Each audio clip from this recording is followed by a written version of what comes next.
No século XVIII, vou falar para vocês, surgiram alguns pilares da igreja, estão na história até hoje, seu legado estão aí, biografias e biografias. Leiam, se interessem por esses homens, e vocês vão ver que diferença, o que é uma igreja viva e cheia do Espírito Santo.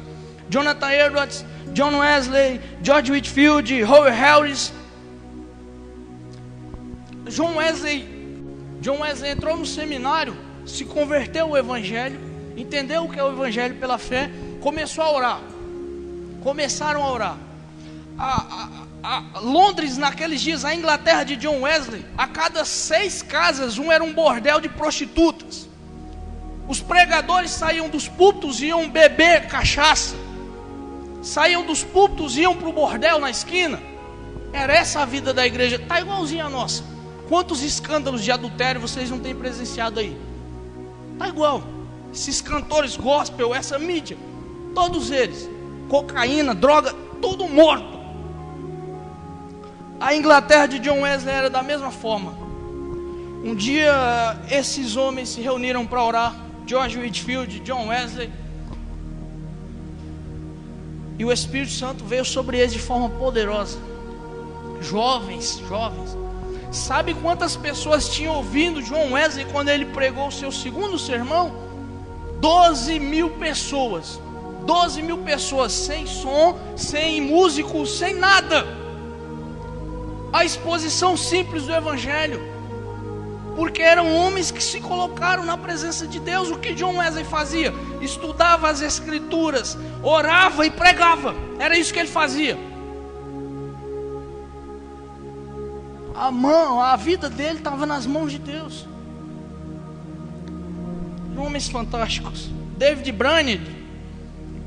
Meu Deus, eu já li o diário de David Brainerd. Eu estou indo para a 3ª vez para ler o diário dele. Irmãos, esse menino sai da sua casa, do conforto da sua casa, vai para a floresta. Você entende o que é isso? Ele ia pregar para os índios e o intérprete dele às vezes estava embriagado, cara. Isso é que é fé, isso é que é paixão pelas almas. A ponto desse menino pegar tuberculose aos 27 anos, deixa a sua noiva em casa, tão formosa era ela, e ele diz: já que eu vou morrer, o médico disse que eu vou morrer, Senhor, toma minha vida e me usa por esses perdidos. Nós precisamos ter isso. Leiam David Brainerd, conheçam jovens, esqueçam esses pregadores da televisão, leia a literatura de homens que realmente viveram para o Evangelho. Entendam o que é uma igreja poderosa. Lá na floresta, quando esse menino chegou, não tinha um cristão. Quando ele saiu, ele deixou uma floresta de índios avivados, cheios do Espírito Santo, a ponto dele dizer: tem índios aqui que adquiriram mais conhecimento em 3 meses de pregação do que a maioria da igreja da minha cidade tem em 6 anos. Conhecimento cristão. Dwight Lyman Moody, no século XIX,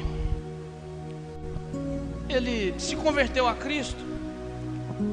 Ele ia ser um comerciante bem sucedido. Alguns dizem que Moody ia ser o maior milionário de Chicago, de tão proeminente que ele era no comércio. E aí um dia Moody se converte, e um dia ele, com o coração aquecido, ele escuta um pregador simples dizer assim: esse país, esse mundo está para ver o que Deus faz através de um homem totalmente entregue em suas mãos. Aí Moody o Espírito Santo de Deus já estava aquecendo o coração dele, e ele diz: eu quero ser esse homem. Um dia ele estava pregando, as escolas dominicais de Moody cresciam, senhoras metodistas vieram conversar com ele e disseram: Moody, nós estamos orando pelo Senhor. Aí ele achou estranho e falou: mas tanto pecador, tanto ímpio para vocês orarem? Vocês vêm orar por mim? Aí disseram: não, estamos orando para que o Espírito Santo de Deus encha o Senhor e o Senhor mude a história da igreja. Ele ficou relutando com aquilo e ele foi para casa. O Espírito Santo de Deus começou a mexer na cabeça dele. Sabe o que Moody fazia? Moody andava nas ruas de Chicago igual um louco. O povo dizia: lá vai o louco Moody. E ele, desesperado, ele dizia: Senhor, me enche do seu Espírito Santo, me enche do seu Espírito Santo.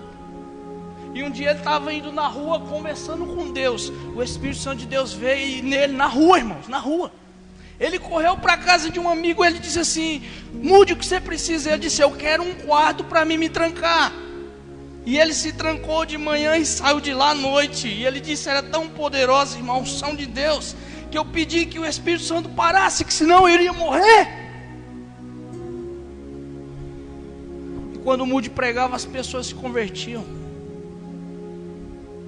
Por que nós pregamos hoje e não acontece nada? Muito simples, muito óbvio. O Espírito Santo de Deus não está operando. Esqueça. Começa de mim. Eu tenho orado, eu tenho clamado a Deus. Me visita, Senhor. Visita alguém nesses dias.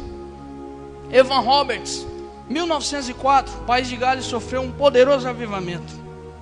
O País de Gales era dominado pelo futebol, pela prostituição, tudo isso. Esse menino estava num seminário na cidade vizinha.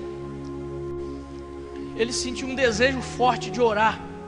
E ele chegou para o pastor do seminário e disse: pastor, eu quero voltar para a minha cidade e começar uma reunião de oração na minha igreja com a mocidade. Mas eu estou em dúvida, será que é o diabo? Aí o pastor disse: meu filho, se é para orar, volta para casa e ora. Pode deixar aqui. O diabo não vai pedir para ninguém orar. Pode esquecer, é Deus. Volta. Chegou na reunião, na igreja dele, começou a reunião. Ele e 2 ou 3 jovens começaram a orar. Na segunda reunião a igreja lotou, a igreja orando. Reunião das 7, já ia para as 12, meia-noite, 1h, o povo orando. Era uma sede terrível. Só poderia ser uma coisa de Deus aquilo lá. Hoje fazemos uma reunião de meia hora, o povo já levanta, cansado. O povo orava 5 horas, a igreja inteira. Que poder, era Deus aquilo. Quando foi no sábado e no domingo, o comércio da cidade parou. Porque as pessoas iam para os bares, os caras começavam a beber assim, ó, nos bares. E Deus mexeu com a cidade, com o país inteiro. Os caras abandonavam, não conseguiam. Tem um dado muito curioso sobre o País de Gales. Dizem que até as mulas pararam de trabalhar. Era uma cidade onde as minas de carvão eram muito utilizadas. E aquelas mulas que costumavam apanhar dos carrascos para carregar o carvão, elas não trabalhavam mais. Por quê? Porque os caras se converteram, tinham dó até de bater nas mulas. De tão poderoso foi o avivamento.